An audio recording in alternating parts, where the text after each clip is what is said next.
Here's a cool little landscaping and gardening hack that I read on the internet.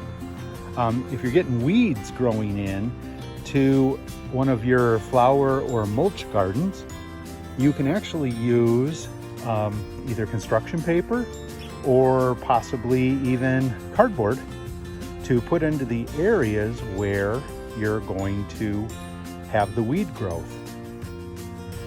The first step was to rip small pieces of the construction paper so they would fit the areas where the weeds were coming in.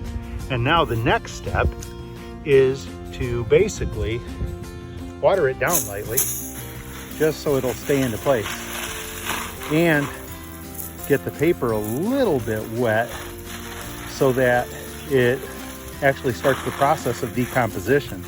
The goal here is for actually the paper to basically just turn into compost after a while, but be there long enough so that it will keep the weeds from being able to grow back in. I used this little strategy this time for our fairy garden out front, as it was getting a bit overgrown.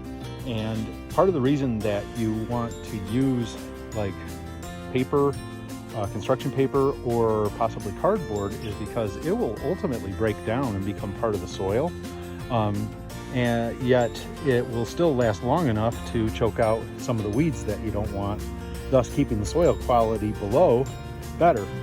Could finish this off with a nice set of red lava rocks maybe to surround the outside.